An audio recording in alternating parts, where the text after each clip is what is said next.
You're listening to Rebel Hearts Rising, where we believe your darkest hour holds the key to awakening depth and profound inner wisdom. I'm Tam Burke, and I created this to remind you that when your heart wants to shut down, that's your call to rise, like a phoenix from the ashes. What makes this unique is that every episode is paired with a guided meditation to help awaken your intuition and heal on deeper layers. Together, we'll turn pain into power. All right, y'all, welcome to Rebel Hearts Rising. As you all know, my name is Tam, and I'm super excited to have John Speaker on today. John is an incredible artist, and John has been a beautiful friend and teacher. And something that I realized as I was kind of putting together his intro is that John and his wife have actually been the visual minds behind everything my partner and I have created, from murals on our business, our yoga studio, to our brand for Soul 19, to my current brand for coaching, to this now for Rebel Hearts Rising. And what's really cool is actually how I stumbled upon the imagery for Rebel Hearts Rising. I was in deep kind of thought marination, like the early stages of building what I wanted this to be. And I was scrolling Instagram, like we all do. And all of a sudden I saw John's art piece, and I remember my breath like hitched. It was this really weird moment where I was like, what the fuck? Like everything that I had been feeling, everything that I had been like creating and struggling to find words for. And originally this podcast, I was going to do something Rising Phoenix. Every iteration, of course, was taken. And so when I saw this, I like nervously asked my partner, I was like, do you think I can reach out to John and ask him if I could use this or how that would work? And so I remember we were in like a South Carolina rest stop, and I DM'd you on Instagram and I was like, hey, what's the deal with this painting? And so I'm just super excited to have John today because not only is he obviously a freakishly talented artist, but he's a life artist. The way that you live your life and how you put it into your art, I think is something that's so rebel-hearted. And I got to know what this meant for you, but I'm really excited for the listeners to get to see this really deep, beautiful part of you talk about not just what you put in the painting, but kind of the rebel-hearted experience you went through in living this. So before you jump into the painting, was there anything that I missed on your intro, John, that you wanted to add? Sounds good. And it's hilarious. I didn't even realize, yeah, how much of my wife Blair and I's art has made it into your lives. So I'm honored, I feel like as soon as Blair and I met you and Matt, we kind of instantly became great friends. So it's been cool to sort of, provide that piece to your projects. And then I feel like and then your work has inspired us so much.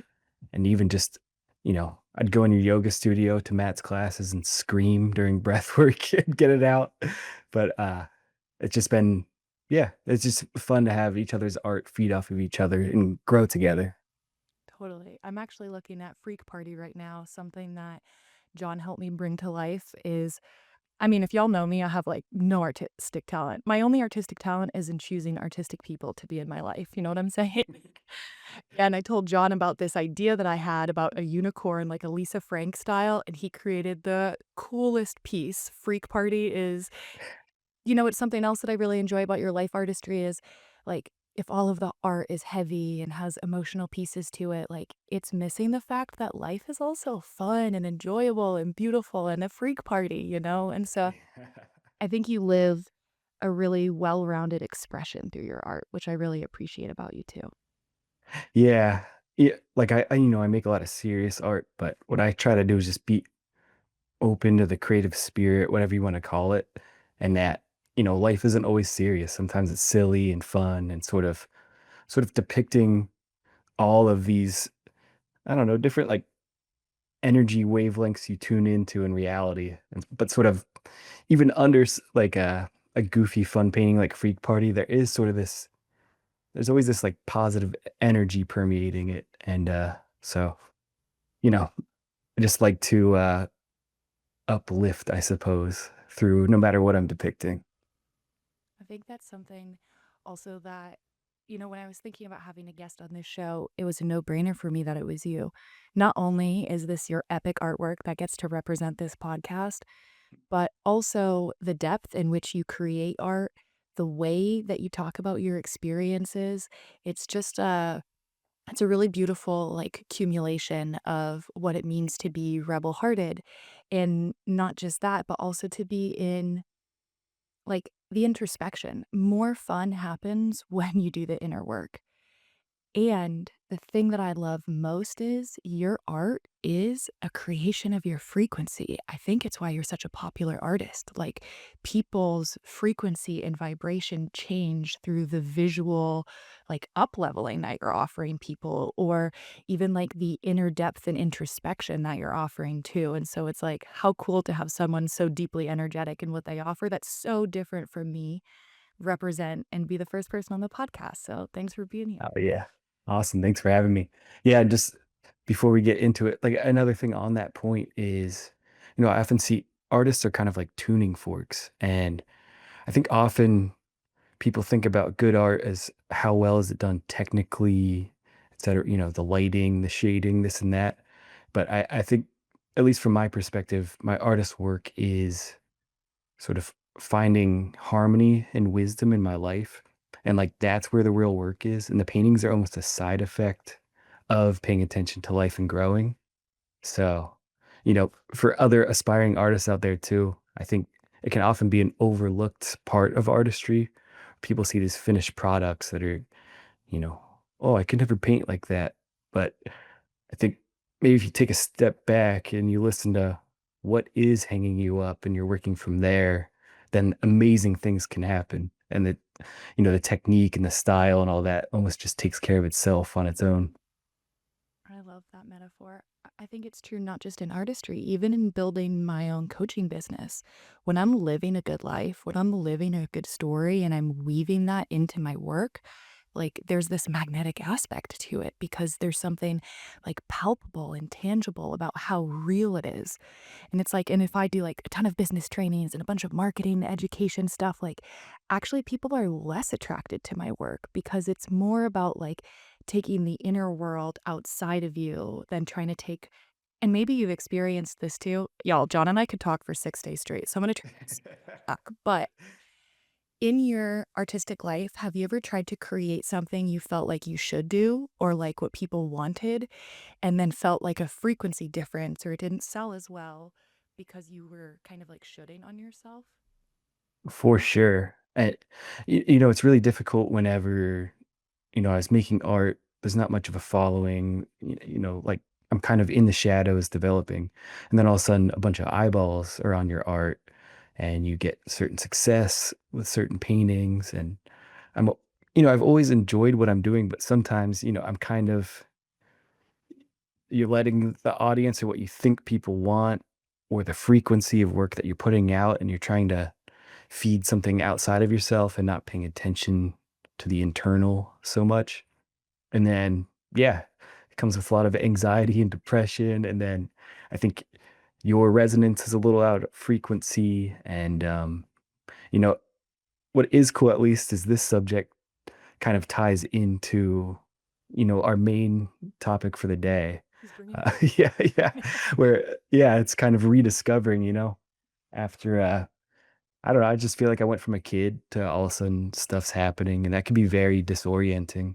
Um, and then, yeah, in a way, you kind of have to go through this rebirth process and sort of reclaim and refine your roots and why you're even doing what you're doing in the first place.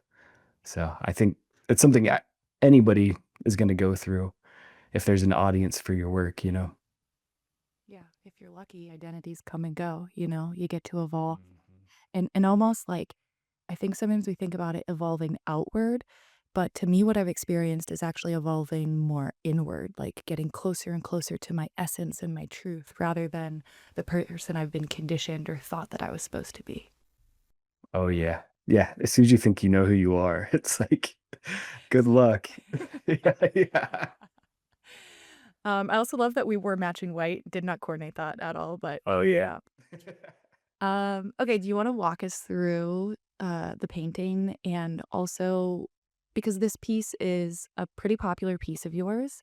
And I think not only because it's dope as like just talking about it visually, but I think because of the like embedded essence of what it is that you embodied during this, because we can know something here. And those of you who are just listening, I'm like tapping my head, right? We can know something in our mind.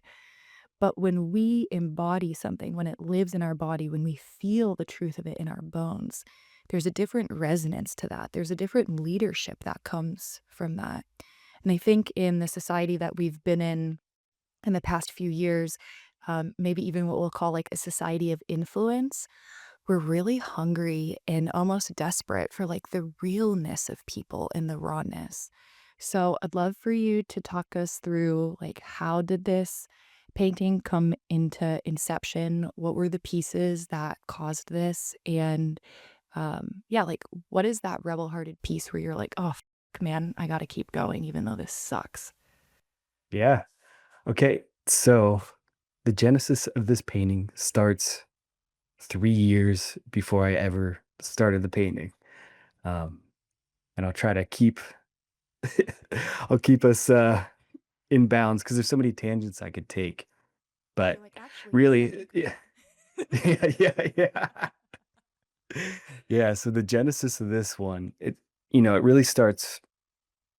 I mean, I could go back 10 years or something. Okay, I was living in Philadelphia. My artwork, it was starting to catch on, and then I was looking at a lot of my favorite artists lived in Colorado. So, moved out to Colorado with my wife, and I went from an artist in total obscurity to I started meeting all of my favorite artists, becoming friends with them, participating in events, getting to work with a lot of people I wanted to work for or work with. And, I was getting to paint at Red Rocks and stuff like that. It was awesome. It was all happening. Everything was charged up. And then about, 6 years living in Colorado, I was like, holy shit, I've made it. I'm doing what I love. It's happening. And my wife and I decided, okay, it's time to have a kid. Like my goal was always I wanted to be able to do art full time before I started a family. Uh, so my wife is pregnant. We go through all that. It's beautiful. Everything's flowing. And then she gave birth to him at home, which is pretty cool. Uh, we had this beautiful baby boy, and we're chilling. We're in this glowing bubble. And then it was, I think, 3 days after my son was born, my mom called me and she goes, your dad has stage 4 cancer. And I was like, what the? So, and the kind of cancer he has, like, you're not going to make it. So, in the span of 3 days, you go from top of the world, it's all happening. Okay, I just became a dad. And then 3 days after that, I find out that I'm in the process of losing my dad. So it's kind of these two thresholds of, I had one friend talk about these thresholds into sort of manhood, or I don't know what term you use exactly, but go through, I hit them both like right away. And it just like overwhelmed my system. It was really hard to maintain art in the way I had been doing it while caring for a baby. And then also, I'm flying back and forth. My parents live in Pennsylvania and I was in Colorado. So I was flying back and forth and visiting my dad in the hospital. Uh, and also at the same time, I had an art studio that was right next to a liquor store. So I was just drinking heavily, like every day. You know, I'd feel proud of myself if I took a day or two off. And, I'd drink at night after the baby was asleep, of course, but still, it was a mess. Like, I was just spiraling out, a total mess and disarray. And it's, you know, speaking of, we talked about identity earlier. I'd built up this identity of like, I'm a cool, trippy art guy, in Colorado, living the life, no real responsibilities other than making cool art and having fun. And then just this crucible of confronting these two things, and I was falling into a lot of self-destructive behavior, and I stopped going to events. Um, I had a really tight friend group of artists, and that kind of fell apart. So I was felt feeling super alone and just anxious and depressed, and I didn't know what to do. It seemed like everything I had built up till that point in my life, like my whole adult life was this it seems like it all culminated to this point, and then it just was like falling apart like sand, slipping through my fingers. Yeah, and that went on for a couple of years. And me it's not like I'm just sitting there giving up though. I was always working on art. I'm always like exercising, trying to eat healthy, but it was like I was like white knuckling it and I was barely holding it together. It was definitely a trajectory that if I continued on it the rest of my life, I would look very haggard and messed up right now. Um, and then as that was going on, uh, eventually my dad died, and that was partial relief, but then all of a sudden, here I am. I'm the end of the line of the men in a lineage. Like I gotta carry the torch. I didn't realize how much I relied on the fact that my dad just existed in the world to hold down that sort of like, he's like this holy figure. Like it's just my dad in the world. And he was such a dad. Like he played the role so well. And all of a sudden that spot was vacant. And I'm like, I can't play this role. What the hell? I can't get my shit together. So I was just losing it. And I was going through a lot of, I dealt with depression my whole life. But then I was in this place where I kept begging God to kill me, take me out, something. Um, and I'd be saying that and feeling that way. But simultaneously, I'm looking at my life and I get to make paintings. I have this beautiful son. I love my wife. Everyone's healthy. Like, why can't I be grateful for how much is good in my life? And all I wanted was to die. So, eventually, you know, I've done all the things my whole life, like meditation and spirituality and exercise and diet. And I've always had this monkey on my back of this depressive cloud that would always kind of scoop me up. And then it felt like it reached critical mass where it's like I couldn't be a dad and I didn't want to be a depressed dad. And I didn't want to be a depressed person anymore. Like I didn't like walking around the world feeling like I just didn't want to be here. So I went to a psychiatrist and they did this like cheek swab gene test and they found out that I had a double MTHFR mutation, which meant I was only able to make at the very most about 18% of the dopamine and serotonin of a regular person. Uh, and then they had just started doing this testing, which is pretty cool. I was like the first guy.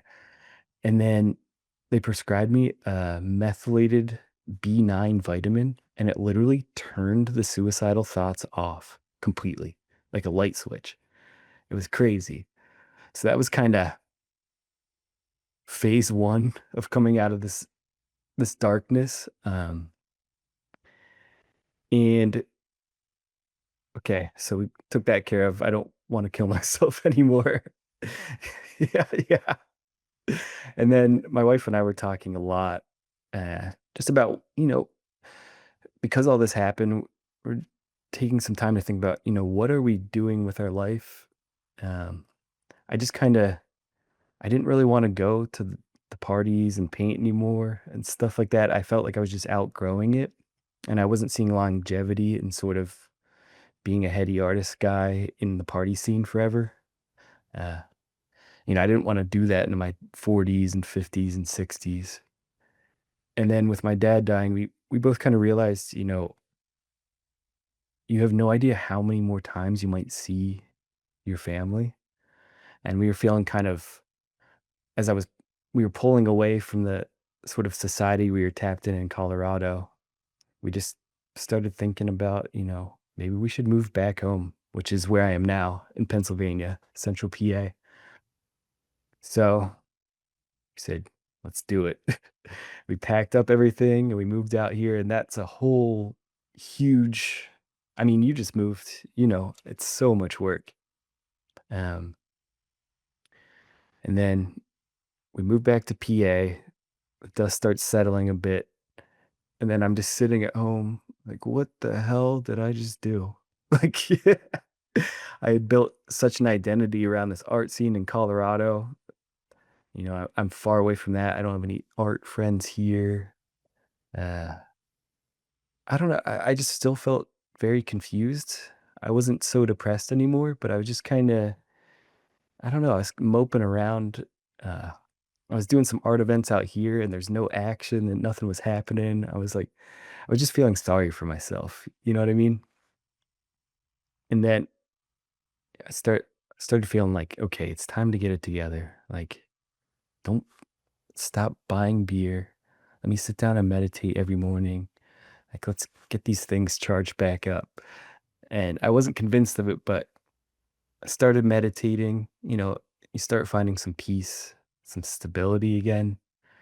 And then one day I was sitting down to meditate and, I was feeling like, okay, I'm going through a midlife crisis or something. I think I was like 37 at the time. Um, and the midlife crisis thing too, just to say, my dad was 64 when he died.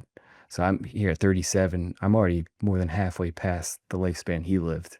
So it just became very real.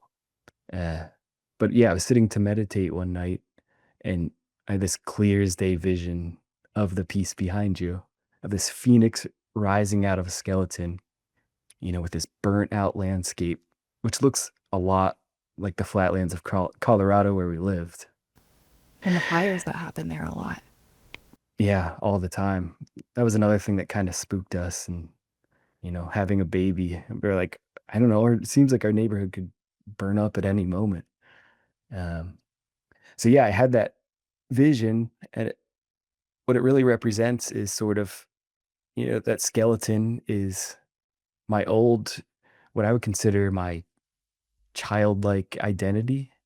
Um, I feel like I was kind of in this childlike space until I had my son, and then seeing my dad uh, leave the world. So it was kind of a proclamation of my old life is dead and gone. You can't I was sometimes trying to like bring back the things that used to bring me success with tons of anxiety, and it wasn't working. And I'm like, what the hell? All this worked. All these things got me to where I am, and nothing's working anymore. And then I just started realizing like that's all gone. That's this old identity had of this like overgrown child, but making it work, it's gone and it's not coming back. But then I felt inside of myself like this very powerful force. And I started talking to myself like, you are a badass artist, dude. Like, you can kill it. And it's like, yeah, you're going through a rough patch, but these are all such deep life lessons and learning. And the phoenix just kind of represents that sort of undying spirit. Even through these dark times, there's something still powering me through. And it was time to sort of turn back and look at myself and coax that energy, like let it start roaring back out of my heart again. And you'll notice in the painting too, there's sort of like this glowing green area in the chest, like the heart chakra, because that's where I really feel it. And this energy came out, and it's not like this egoic feeling of like, oh, I'm so cool, but it's just it's more this that there's a tremendous power lying inside of me and everyone, and that it it seems to not die, even if you go through the most fucked up times and you can hardly handle it. Somehow, this the spirit just keeps moving through you, and then finally, sometimes. it gets obscured, you don't feel like you have so much access to it. But in that moment, it just came roaring back. And this painting is just sort of a proclamation of like, I'm still here and the old me is gone and I'm reborn again. And how many times that happens in our lives too. But this was a big one for me. Where on the other side of it, it's been, so many things are falling into place almost seemingly without effort now. Like life kind of throws out these huge challenges, and these periodically throughout your life. Sort of,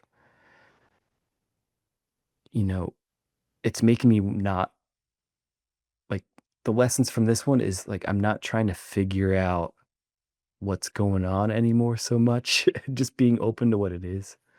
Or this ego has clamped down so many times in my life, and I've tried to convince myself I'm not super attached to all these things like success and attention. And on the other side of that, I feel like I finally become a man, so to speak, where I can kind of, there's sort of this like stoic quality that's come in and a quiet confidence and an ability to be patient and trust. The term I would use is God and trust in God's timing and just realizing that all around us is tremendous abundance. And all we have to do is get out of our own way to feel it and see it in every moment. So that was a very long story, but that's kind of where this painting comes from. Something I want to ask you about is because, as you know, and I haven't quite shared this story on the podcast yet because it's still been a little too tender to touch, but I lost someone in a really dramatic and violent way. And I also went through a period where I wanted to die. Yeah. Or I just didn't want to exist anymore and nothing matters. And you're like deep in the, you're like deep in. And I got lucky. My therapist, after 18 months, had a little come to Jesus moment with me and was like, yeah, we need to have a intervention kind of like you need to move forward with your life. And I feel really grateful that I set myself up with that support. And I've had other experiences in life. I call it like an energetic bitch slap, right? It's just that moment where you're like, okay, yeah, I can't drink anymore. You're like, okay, I got what you need, right? Like there's just something that gets like pulled tight or snipped almost that it's like, okay, we've hit it now. And so what advice might you have for someone where they're in the and they haven't yet felt that tipping point where they're like, okay, something has to change because as things are, it's not working. But you know that if you don't feel the energy to move forward, doesn't matter what people tell you. It's just like the heaviness is kind of all consuming. Hmm. Well, I've always, it's a tough question to answer, but I think in that space is there's always this uncanny feeling that, that I'm being taught lessons and they're very, very hard lessons and they wouldn't be coming to me unless I was here to learn from the lessons, you know, where it's, you could take a mini version of that while working on a painting.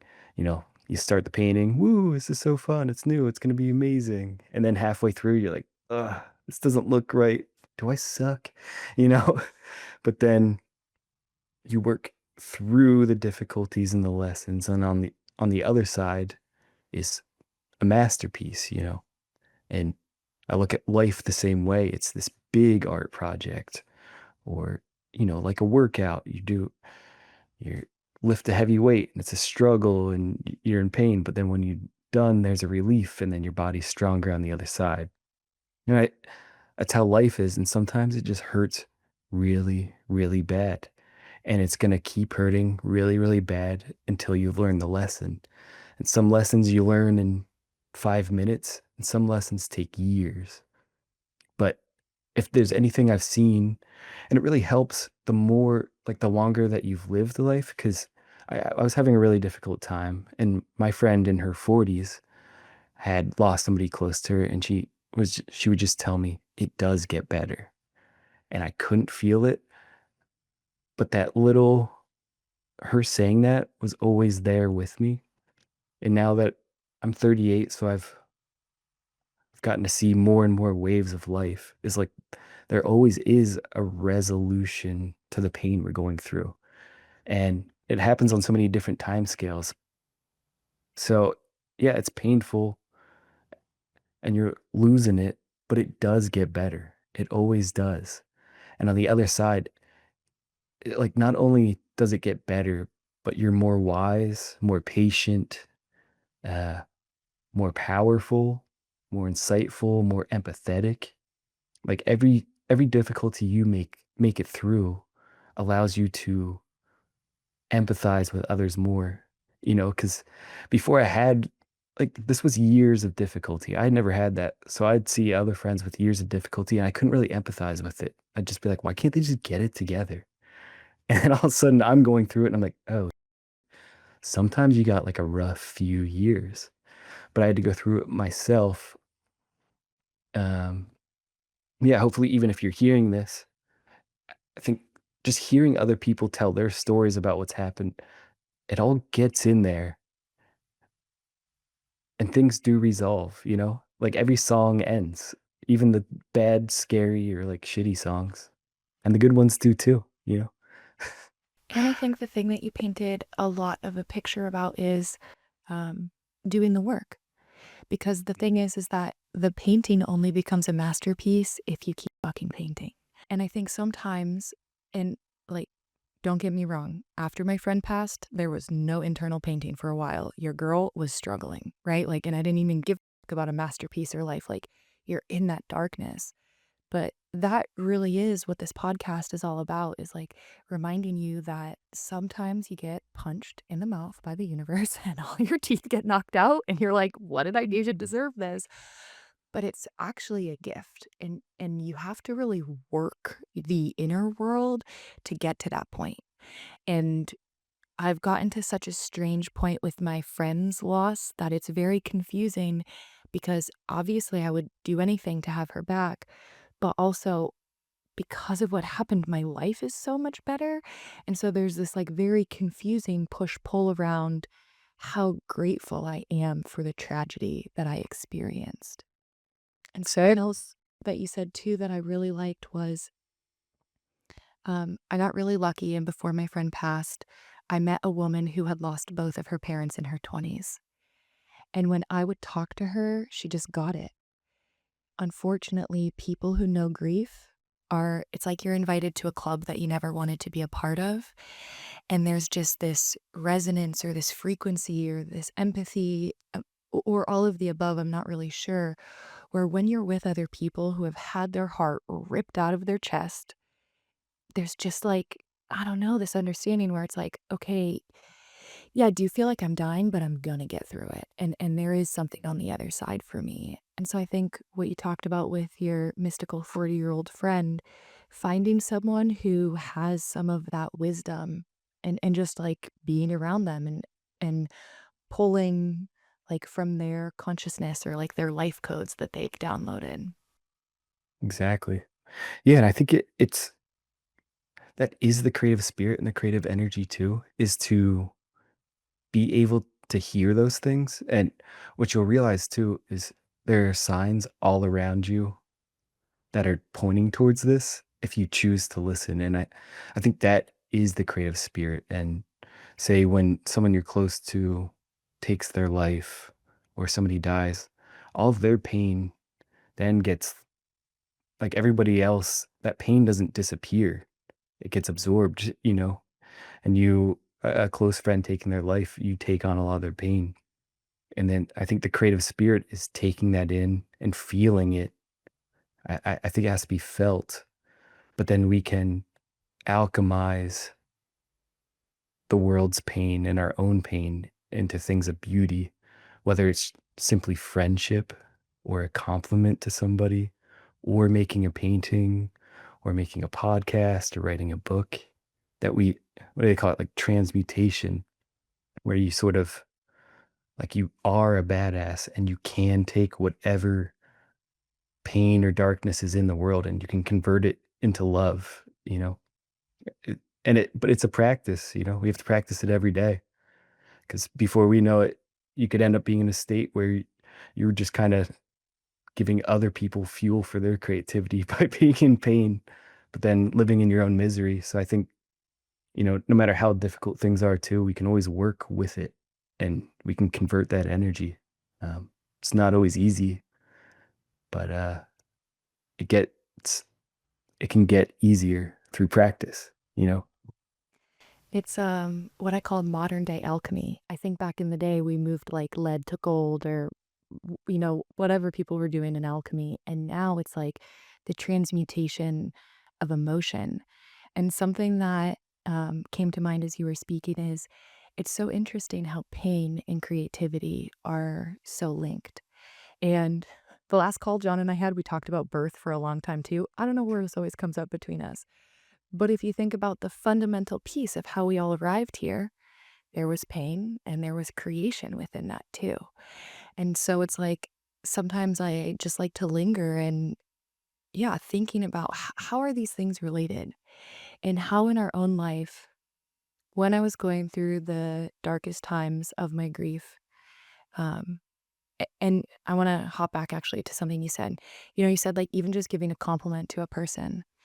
I remember for like weeks after my friend had passed, I couldn't look anyone in the eye. And it was weird because sometimes people would be mean to me. And I remember thinking, they have no idea what's happening inside of me. And it's like we're all so in our own worlds all the time. We're super busy rushing around and we forget that people are going through hardship regularly. And I think after going through something heartbreaking on any level, right? Like even a breakup can be really challenging. It creates this kindness within us, this deeper understanding of the human experience and how we can give to other people simply by just saying something that's super nice to them. Oh yeah. I mean, it's amazing. How good does it feel when somebody just go, "Hey, I like your shirt." You know what I mean? And I think that's kind of when we participate in that behavior, it it's almost like this secret society that keeps the world going and keeps things together. I feel like we're bombarded constantly with trying to think about how we're different than one another, how this way of being is right, this way of being is wrong. If you're not thinking my way, you're evil, etc. But I think all of us who are just boots on the ground people experiencing the spectrum of feelings that people have and sort of working, nobody's perfect at it either, but working with the experience and just trying to, find a state of peace in yourself and to share some of that with others. That is kind of like the real story of what's going on with people, but it's quiet and there's no headlines about it. But I think it's the good work to do. And it's kind of why whoever's listening to this right now, uh, it's, I don't know, it's why you're even listening. Like the fact that this world is even peaceful enough to sit down and listen to something like this is sort of an outgrowth of the collective of people just quietly being kind and trying to help each other along. You know, it's like I only get to be John once. You get to be Tam once. We're all, I feel like, we're all, this is our first run in these bodies, but like, I think we're all doing a pretty decent job actually. And I don't know. It just, I think it's worth paying attention to that every once in a while and giving ourselves a break and everybody else a break too. Just be like, hey, you're doing a good job. Or, you know, just telling a friend what you like about them. It can feel a little awkward, honestly, but it can really empower people. And, it's just also what I try to do with my art is it's kind of my paintings, like the Phoenix. It's like it was for me to say, hey man, you can make it through this. But then you put it out in the world and it's for everybody to remind them, hey, you can make it through this. Just I don't know. It's a nice thing. And like the work that you're doing with this podcast too. Thank you. Hmm. But something that I really liked that you spoke about in your story was there was this moment that the inner critic converted. And instead of talking to yourselves, I don't know why I made that plural, but um, it There's a few of changed. us in here. Right, and I think that's, like, one of the biggest things that you can do to start to pull yourself out of darkness is, like, god damn, the inner critic is loud, and especially when we're going through hardship, and a lot of us have deep victim mentality too, you know, like, oh, why me, and this sucks, and this is hard," and it's like, that's a one-way ticket to stay stuck. But when we change the way that we're talking to ourselves, and John, I think you know about the observer effect. Essentially, in quantum physics, it talks about that um, atoms change their behavior when they're observed. And so, simply by observing the way that you talk to yourself, you're going to start to change your own behavior. And we have, they say, anywhere from like 60 to 120 plus thoughts a day. Like, oh, when you start to do the math on like how often my inner cheerleader is going on versus how often my inner critic is speaking, and I think there's a lot of power to saying something out loud too. Like, the next podcast episode is actually going to be about vulnerability and why being a beginner totally sucks ass. It didn't. You get to practice those skills even in complimenting yourself, Mhm. complimenting others. You and I both have been in long-term partnership. Like, damn, sometimes you look at your relationship and you're like, I haven't complimented you in a while, and I'm actually Yeah. super grateful for you. It's very easy to just it's very easy to take things for granted in our lives. And I've been doing a lot of that lately is sort of really taking time for gratitude. And, like what you're saying, where your mind is, the world reflects it. And so if I look at my life as like, dude, everything is this miracle and grace from God, and that there's this divine timing to everything.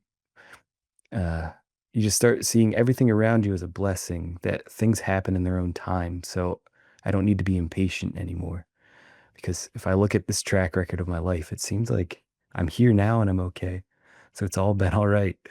Um, so I think there's a trust, and then say maybe with painting, uh, that inner critic can be very judgmental and being like, oh, you were more popular a few years ago, or like you haven't gotten a sale in a while, and you start getting down on yourself. But instead, I just tell myself I'm a master artist.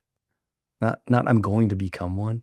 It's like I am a master artist, and uh, it can feel and like it doesn't. It used to feel silly to try to play that to do that, but I think after some experiences in my life, like I'm not waiting to become someone. Instead, I'm just being it.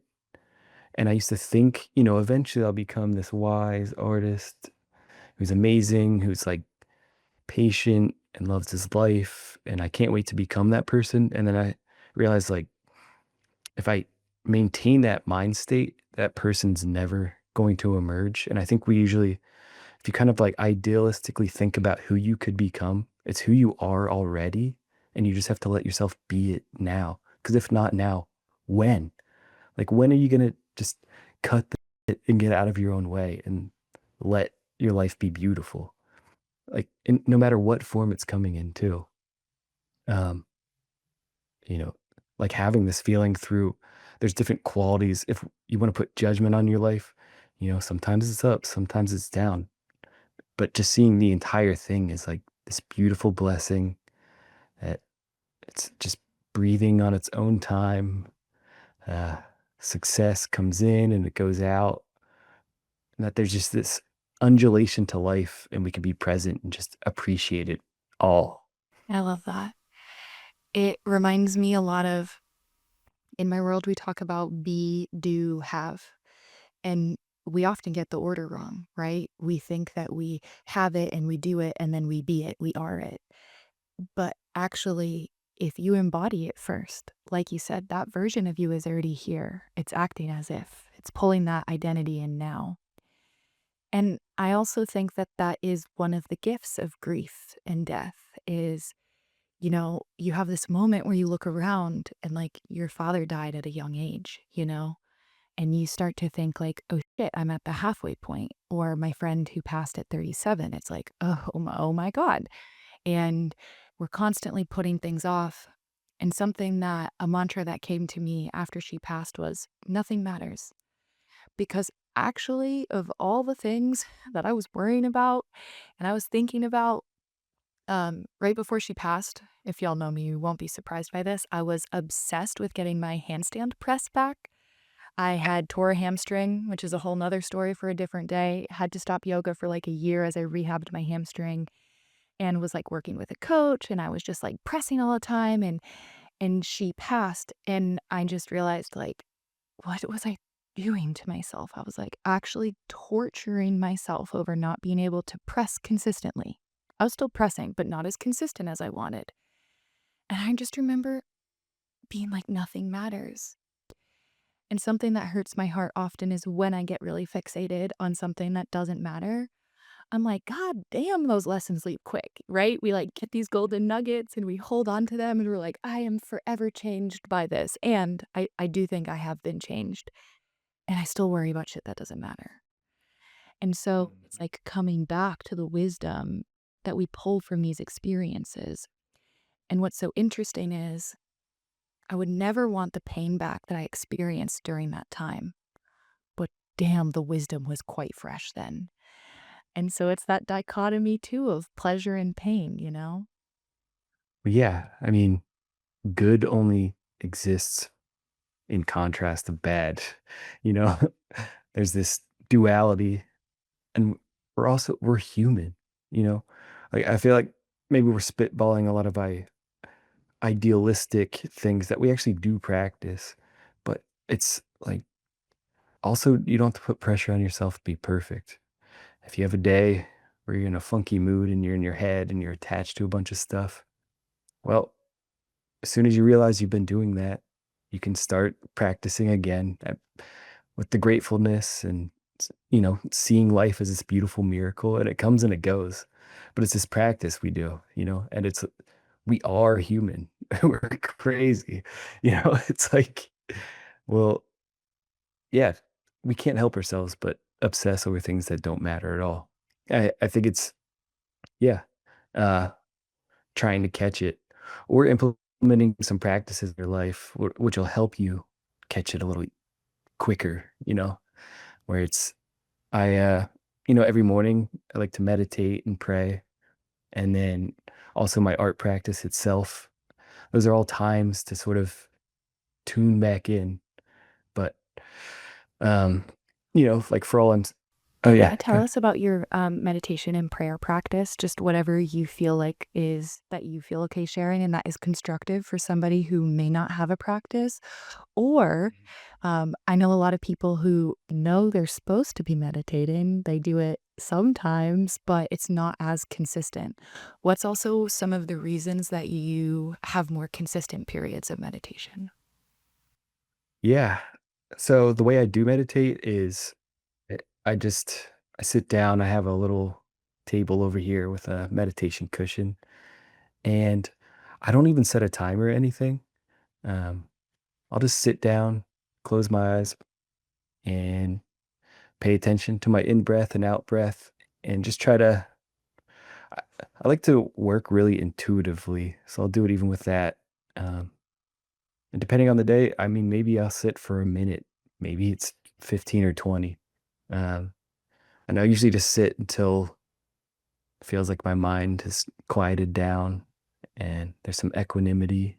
Um, and then from there, I'll I'll pray, and I pray to God, uh, and y- that can change every day. And often I'll ask God to help me realize, open my eyes and help me to realize how beautiful this world is. And maybe I'll thank God for my family and this beautiful day, and you know that I get to make art, or I can kind of just meander, but God can be a dirty word for some people, etc. But I just, to my mind, God is just this all loving, all seeing sort of source of creativity, that like this universe itself is a grand creative masterwork.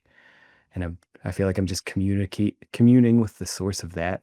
and thanking it, which can really help me switch my mind state because I'll get all self-obsessed and anxious, etc. But then just talking with the source of creativity uh, really can help alleviate some of that suffering. So yeah, I'll sit quietly for a bit and then pray to God. Uh, I forget, was there another part of that question then? Why do you have a more consistent meditation practice? Because a lot of people, they'll meditate sometimes in periods and then it just kind of falls away for them. So, what is some advice that you would have for someone to, what we used to say in the yoga world, get your ass back to the mat? Yeah. You know, honestly, in my life, it's usually been all the practice will kind of, maybe I'm only meditating or doing it a couple days a week, and then all of a sudden I'm just not. And then typically I just have to experience enough suffering to say, okay, I need to go back. And I forget, I believe it was Sharon Salzberg. She's part of like the whole Ram Dass crew. eh, And she had this quote saying that the grace is in the return. So it's like you don't get hard on yourself that maybe you've gotten stuck in this and that. But like the grace is in returning back to your practice and just sort of like not giving yourself a hard time if the practice does come or go, you know? Maybe sometimes, I don't know, but maybe sometimes you got to drop the practice and let all your neuroses come out so you can really see them. And then you can kind of like, you get to see them in their full, ugly expression. And then you get a chance to like slay those dragons, because I mean, I haven't been able to meditate in perpetuity, Um, my practice has been pretty good for a while, but I think that's part of it. Things come and go. I think we leave the perpetuity to the monks who have like a dedicated time and also Yeah. backed up by everyone else doing it too. They're like, dude, you're skipping meditation? I know. Yeah, yeah. It's like obviously you'd recommend do it every day, but it's also, I mean, I'm a dude living in suburban America and I don't know. There's so many distractions. There's so much going on. And there's so much of our society and the messaging sort of like there's so many people fighting for our attention and so many sort of storylines and all of it is kind of the opposite of we actually what I actually want to be practicing. So you're kind of in some ways it could feel like you're fighting against a strong current. But then I think maybe after you drop into your practice after a while, you're just like there's no fighting anymore. And you're just like, I don't know, let people yap because I'm chilling. I'm doing my thing. You know, Do it not. could be tough. I love having conversations with you because we have a lot of the same opinions, but we use really different language to describe it. Like something that is really powerful in my world and that I'm so passionate about is teaching women how to access their intuition or how to be with a higher power. And in the artwork, if y'all have noticed, there's a cloud with an eye. And to me, I took that as like the intuition when we connect to the higher power. And one of the things that I love about that is like, I feel like I'm never alone because I'm always guided by something that's greater than myself. And that's probably what you refer to as God. And so when I Exactly. texted you to do a walkthrough of the painting, because I was like, it was everything that I thought about the painting is what John had painted. We just had different language about it. And that cloud for you was God, right? Yeah. And so it's really cool to see there's there's truth that's happening. And normally there's a couple sets of truth, but I think when we're talking about, you know, one of the things that I believe is that we're in the energetic dark ages and like in 100 or 200 years from now, people are going to be like, "Ugh, you guys did what?" And part of that is like not regularly connecting to a power source. Like, yeah, we're in our human bodies, but we need to plug in to something that's like way bigger than us to connect to the cosmic, the ethereal, God, whatever source, creativity that is for you. And so, sometimes we can be really limited by our human words, but the frequency in which we feel like there there is something greater than us. And some people might feel that in church on a Sunday or on a hike or eating mushrooms or all of the above. Um, And so I think it's really powerful, and why I included meditations with every podcast episode, because it's like, once again, you can get it in your brain. We can talk about a bunch of different stuff. But when you drop into truth, when you come back to your own inner world, there's just so much more potency that you have to offer because you're aligned with what's meant for you. And it's different for all of us, you know? Mhm. Yeah, I mean, you are important, whoever's listening is important, and y I think we all sell ourselves painfully short, where it's just like capable of incredible things, um, not just achievements, but realization, peace, and love. And it's it's cool to wake up to that part of yourself. Yeah. I have a I haven't fully announced it yet, so this is a little sneak peek, but in the coming months, I'm going to have a 6-month long program coming up called Supernatural. And I'm playing around if I want to do super comma natural or supernatural because we've like converted these words like extraordinary is just extraordinary, right? Like supernatural. And so a lot of it is coming back to the inherent wisdom, coming back to our natural rhythms, our own wildness, you know? And we do that through a lot of practices like breath work and meditation, and those things really change your frequency. And so it's this supernatural, either way that you want to say it, way of being, and it's just about really coming home to yourself, making yourself your own inner authority. We're spending so much time thinking someone else is better, or someone else knows better, or someone's more successful. And it's like, just take all of those energetic tentacles and bring them back to yourself, and you'll see, like, holy, you are God incarnate in a human body, you know? Exactly. Hell yeah. Yeah, and everybody you're looking out at, like, oh, they do this or they have that. It's like everyone's just a person too. Like you're one of them, you know? And just realizing that you are. But yeah, you're also a person. So it gets messy and murky too, and that's why it helps to have, like a program like yours or conversations like these to sort of keep that beach ball up. Totally, right? You got to like keep spiking it through the crowd. Yeah, it's a practice. I love that metaphor because actually, once the beach ball is up, it doesn't take that much effort to just keep tipping it. But once it falls through the crowd and you gotta find it in the darkness, I guess I'm thinking about a concert setting.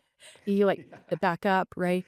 It it's way easier to keep it afloat, and it's always easier to keep it afloat in community, which is why I think spaces like these are so important. Totally.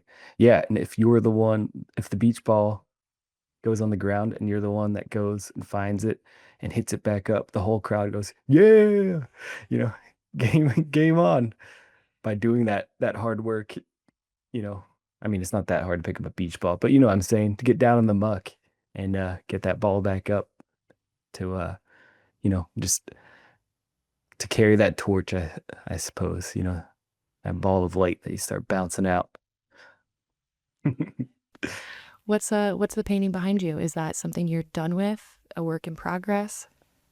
I'm working on it right now. Looks pretty good. Thank you. Yeah, I mean, I painted a bunch of these style of paintings throughout my life. Um, you know, I first saw it on probably a DMT trip. um, but I subsequently I've seen this motif a lot on different psychedelics and then also just sober, where it's almost like a way of trying to paint God or source, so to speak. And I don't know, it's this thing I've seen a lot, but I encode a bunch of language in here, sort of prayers and stuff like that.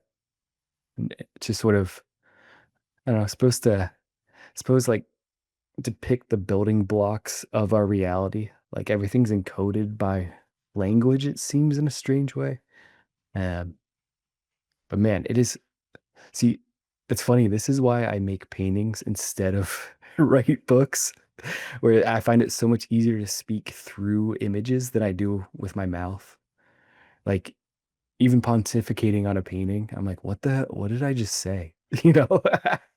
Where it makes so much sense to me visually, and it's so sometimes it can feel so clunky to put words to it. But I think it's cool to do that as well. Um, it's a challenge, and it can kind of hopefully maybe deepen an understanding. Um, but yeah, that's just a source blaster right there, and I've been dreaming up that color palette. So It's beautiful. But sometimes thank you. I love that you taught me too is about doodling, just like getting pen or whatever to paper and just like going for it, right? It's like, we have all these expectations of what things should look like versus moving into just like allowing expression of self to come out through your hand.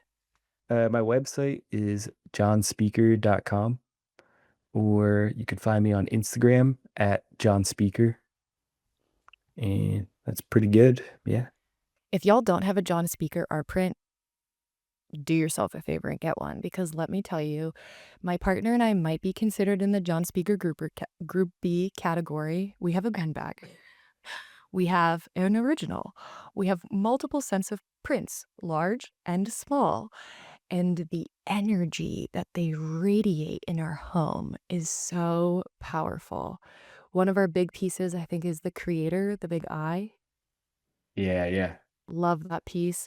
Um, I'll send you a picture. My dog is asleep in the beanbag right now. My dogs are obsessed with this bun bag. You have lots of cool stuff, stickers too, just like potent pieces of frequency to remind you of these. Like, I think a lot of what we talked about today was we're human beings having a spiritual experience, and you have to balance both. You have to feed Mhm. both, you know? Yeah, yeah, accepting your humanity and all the messiness that comes with it, but also just aiming high and sort of living in alignment with that. Yeah. I love this conversation. I look forward to having you back on the podcast again. I'm super grateful to your artistic expression that put imagery to what I had been marinating on for months from inception to when I launched this podcast was longer than I'd like to say. I kept pulling back for fear and, all the different things that come up when you're about to do something like this. And after I bought the art rights, I just kept being like, damn it, I have to do this, right? It's like a visual representation of what's happening. And so I am really grateful for you and the way that you've cultivated part of this offering that I'm putting out into the world. Well, yeah, yeah, and I think it's so cool that it lined up at the perfect timing, perfect imagery at the perfect time, and And zooming in, yeah. and I was like, it's even coming from the heart. Like, did we have a cosmic communication about this? I was mind blown. All of the different aspects from the cloud, which was like intuition and higher power and all of these different things, to wanting to name my podcast something Phoenix, like everything came together. And that's something that we've talked about a lot. We have very unique life paths that are different, but every time we link up, we're like, oh, weird. We've kind of been going through the same things. Yeah, it's very strange. You seem to have, like, synced up timelines just in different contexts, Yeah. and, but yeah, it's cool. It's cool that things came together for a minute there, after being fractured and spiraled out, so it's awesome to see you starting this project, and I'm honored to have my art be a part of it. Thank you. Yeah, I'm really honored to have your art be a part of it too. I feel like Rebel Hearts Rising couldn't be born without me first being like, no, I'm gonna skip it. Yeah, yeah, of course. Awesome. All right, y'all know where to find John. Go follow his stuff. Go buy a print or something. It's amazing. Also, you're I just learned what the word prolific meant. Thought it was different. But you are a prolific artist. Like you put out a ton of art. And so there are, oh, I have your one of your Christmas pieces too. There's a whole plethora of stuff. Yeah, I have tons of art. You can check out a bunch of it on johnspeaker.com.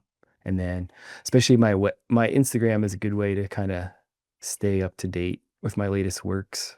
Or on my website too, you can subscribe to my email, and then we'll always let you know when new stuff's dripping out.